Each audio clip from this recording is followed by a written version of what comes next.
କାରଣ ମୋ ଝିଅ ଆଜି ଯେତେବେଳେ ଘରକୁ ଆସିବ ସେ ମୁଁ ଖୁସି ନ ହେବି ଆଉ ଖୁସି କିଏ ହବ। ମେଡିକାଲ ଭିତରେ ବହୁତ ଯନ୍ତ୍ରଣା ସହିଲା। ଯେଉଁମାନେ ମାରିଥିଲେ ସେଇମାନେ ହିଁ ଜଗିକି ରହିଲେ।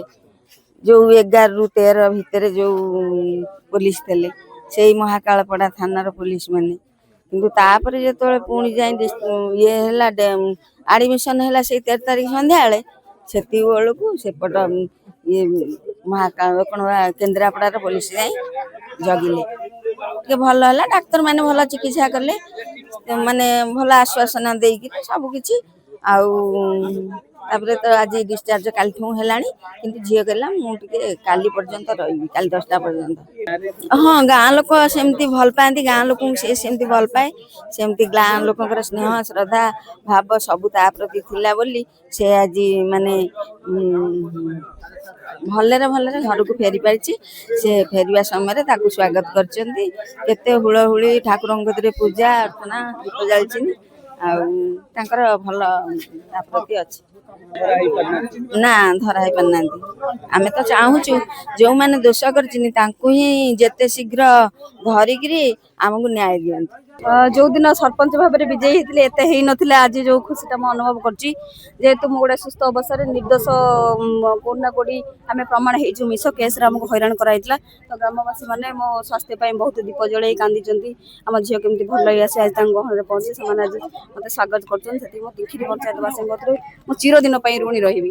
ସେମାନଙ୍କ ପାଇଁ ଆଜି ମୁଁ ବର୍ତ୍ତମାନ ପଞ୍ଚାୟତର ଅବସ୍ଥା ତ ମୋ ପାଖରେ କିଛି ବି ନଥିଲା। ଯେହେତୁ ମୁଁ ଦେହ ଖରାପ ଥିଲା, ମୁଁ ଯୋଗାଯୋଗରେ କିଛି ନଥିଲି। ବର୍ତ୍ତମାନ ଯାହା ବି ଅଛି ମୁଁ ଆଉ ଟିକେ ମତେ ଇନ୍ସପାୟାର ମିଳିଲା କାମ କରିବାକୁ। ଲୋକଙ୍କୁ ଏତେ ଭଲ ପାଇବା ଦେଖିକି ମତେ ବହୁତ ଖୁସି ଲାଗିଲା। କୁହାଯାଉଛି ଆପଣ ମେଡିକାଲରୁ ବାହାରିବା ପରେ ଗୋଟେ ନୂଆ ଜୋଶରେ ଆପଣ ବାହାରିଛନ୍ତି, ଆନ୍ଦୋଳନ ଆହୁରି ବ୍ୟାପକ ହବ। ଆପଣ ନିଶ୍ଚିତ ବଡି ଭାବରେ ଲାଙ୍ଗୁଏଜ କହୁଛି ଆପଣ ବେଶୀ ରିଆକ୍ଟିଭ ହେଇକି ବାହାରିଛନ୍ତି। ନିଶ୍ଚିତ ଭାବରେ ଆଗରୁ ବି ଜୋଶ ଥିଲା, ଏବେ ଆଉ ଟିକେ ଜୋଶ ଲୋକଙ୍କ ଭଲ ପାଇବା ଯୋଉ ସାରା ଓଡିଶାବାସୀ ମୋ ପଞ୍ଚାୟତବାସୀ ଧନ୍ୟବାଦ। କଣ ଓଡିଶାବାସୀଙ୍କୁ କଣ ଡେରି ହବ, ଓଡିଶାବାସୀଙ୍କୁ କଣ କହିବେ? ଲେଟ୍ ହବ ଟିକେ ବୁଲିବା ବୋଧେ। ଓଡିଶାବାସୀଙ୍କୁ ସମସ୍ତଙ୍କୁ ବହୁତ ବହୁତ ଧନ୍ୟବାଦ। ମତେ ଆଜ୍ଞା, ମୁଁ ବହୁତ ଖୁସି। ମୋ ପଞ୍ଚାୟତ ଲୋକ ମତେ ସମର୍ଥନ ମତେ ଦେଇଛନ୍ତି, ସରପଞ୍ଚ ବି କରିଛନ୍ତି।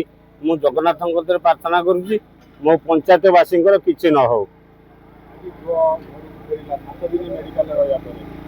ଆଉ ଟିକେ ମୋର ଦୁଃଖ ରହିଯାଇଛି, ମୋ ପୁଅଟା ଆସିପାରିନି ତ, ମୁଁ ସେଥିପାଇଁ ଖୁସିଟା ବନେଇ ପାରୁନି।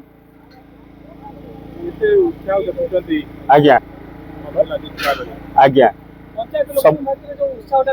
ଦେଖୁଛନ୍ତି ଆପଣଙ୍କର ପଞ୍ଚାୟତ ସାରା ଯୋଉ ଉତ୍ସାହ ଦଉଛନ୍ତି, ସେ କୋଉ ଟାଇପର ଦଉଛନ୍ତି। ଯଦି ଇଏ ଖରାପ ସରପଞ୍ଚ ହେଇଥାନ୍ତା ତାଙ୍କ ବିରୁଦ୍ଧ ଇଏ ଏତେ ଲୋକ ଚାଲିଥାନ୍ତେ ତାଙ୍କ ସାଙ୍ଗରେ। ଆଜ୍ଞା, ସେ ଲୋକଙ୍କ କାମ କରୁଛି, ଲୋକଙ୍କ ସରପଞ୍ଚ, ସେ ଲୋକଙ୍କ ସାଙ୍ଗରେ ହିଁ ରହିବ। ମୁଁ ଖୁସି ହଉଛି ମୋ ପୁଅଟା ନାହିଁ, ମୁଁ କେବଳ ଖୁସି ହଉଛି ମୋ ପୁଅଟା ହିଁ ନାହିଁ। ମୁଁ ମୋହନ ମାଝୀ ସରକାରଙ୍କୁ ଅନୁରୋଧ କରୁଛି ମୋ ପରିବାରକୁ ନ୍ୟାୟ ଦିଆଯାଉ। ଦୀର୍ଘ ଦିନରେ 11ଟାର ସଂଘର୍ଷ ପରେ ଆମର ପ୍ରିୟ ସରପଞ୍ଚ ଆଜି ଆମ ମାଟିରେ ଆମେ ତାକୁ ଦେଖିବାକୁ ପାଇଲୁ। ସାରା ଲୋକମାନଙ୍କର ଉତ୍ସାହ ଆଉ ଉଦ୍ଦୀପନା, ଆନନ୍ଦ ଉଲ୍ଲାସରେ ହୁଳହୁଳି କରତାଳି ଦେଇ ସେମାନେ ଆମ ସରପଞ୍ଚକୁ ଉତ୍ସାହିତ କରୁଛନ୍ତି, ସ୍ୱାଗତ କରୁଛନ୍ତି। ଆଠୁ ବଡ଼ କିଛି କଥା ନାହିଁ। କିନ୍ତୁ ଆମ ସରପଞ୍ଚଙ୍କ ବିରୁଦ୍ଧରେ ଯେଉଁ ନିର୍ଦ୍ଦୋଷର ଯେଉଁ ଅଭିଯୋଗ ମାନ ସରକାର ସବୁ କରିଛନ୍ତି ତାହା ସବୁ ଏଠି ମିଥ୍ୟା ପ୍ରମାଣିତ ହେଲା।